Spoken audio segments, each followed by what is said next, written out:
أهلا بيكم. هنعمل مع بعض فانوس أيكيا المشهور الأسود ده بس بحجم كبير شوية، وهحسب لكم التكلفة.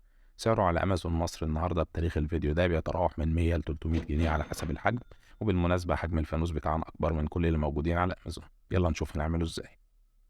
أول حاجة بدأت بالرسمة دي، رسمة بسيطة خالص للشكل بتاع الجدار. بعد كده هخلي الأماكن اللي علمتها دي في النص عشان يبقى شكلها بالمنظر ده. طبعا أنا عملت دي كقالب كده يعني عشان هحتاج منها أكتر من قطعة فيطلعوا كلهم بنفس الحجم. أول خامة هستخدمها الكرتون، هنحتاج كرتونة أو كرتونة ونص، ودول سعرهم ببلاش. تقدروا تجيبوا الكرتون من أي مكان عادي خالص، من أي محل بقى جنبكم. نقلت الرسم عليه وبعد كده هحتاج منها 5 قطع. هبدأ أقطعها كده بمشرط، ولازم يكون المشرط حامي عشان يقطع الكرتون بتاعنا من غير ما يبوظ. بعد كده هخلي الأماكن اللي في النص دي، ويفضل واحنا بنقطع الكرتون بالمشرط إن أنا ما اضغطش ضغطة قوية. أمشي كذا مرة على نفس الخط كده لحد ما أوصل للعمق عشان ما أكسرش الحواف بتاعة الكرتون. ده شكل القطعة بعد ما خلصت، وعملت منها 5 قطع. زي ما انتم شايفين كده الحواف بتاعتها من جوه شكلها مش كويس وباين فيها الكرتون. احنا عاوزين الفينش بتاعنا يكون كويس، فتاني خامة هستخدمها هي الايفا فوم، اللي زي الفوم جليتر كده بس من غير جليتر. هنحتاج منه حوالي 4 ورقات من الصغيرين لو ما لقيتوش يعني الكبير، ودول سعرهم هيكون في حدود 16 جنيه.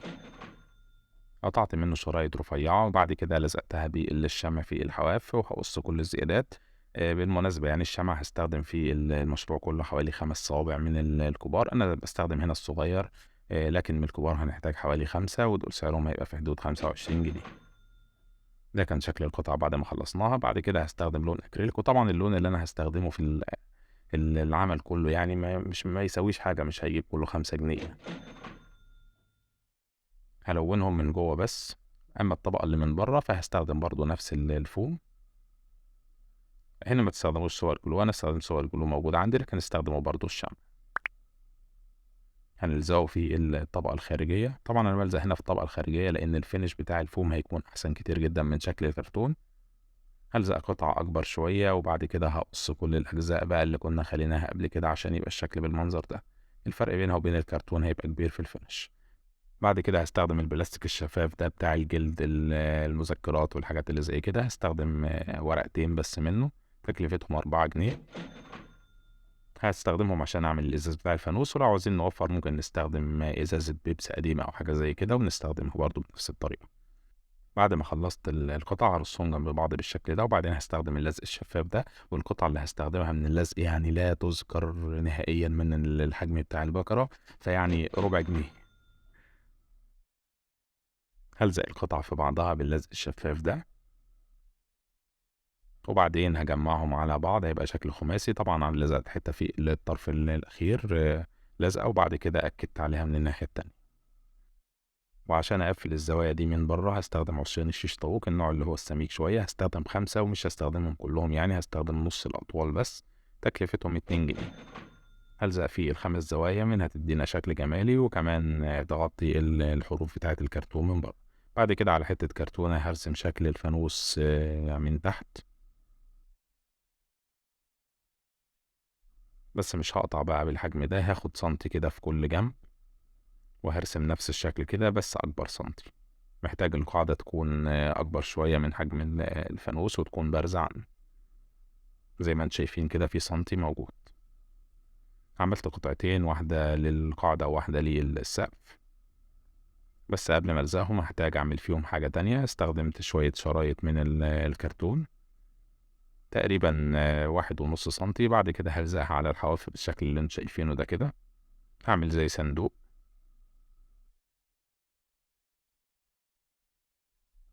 هلزق فيه جميع الجوانب، وفي القطعة الأخيرة هقص على المقاس وبعدين أحطها، وبعد كده هقص الزيادات كلها بالمقص.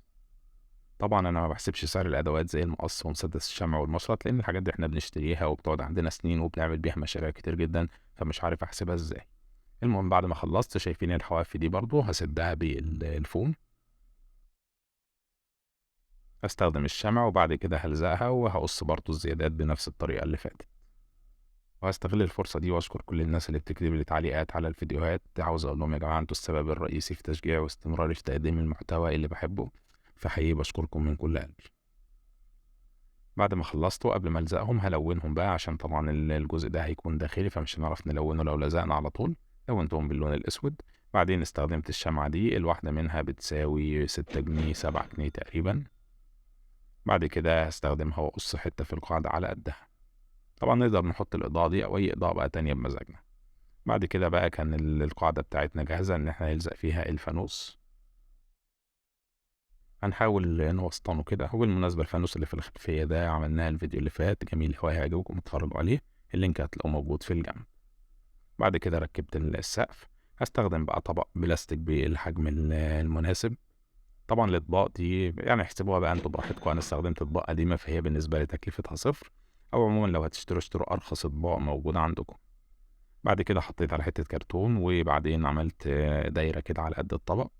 عملت منها نسختين.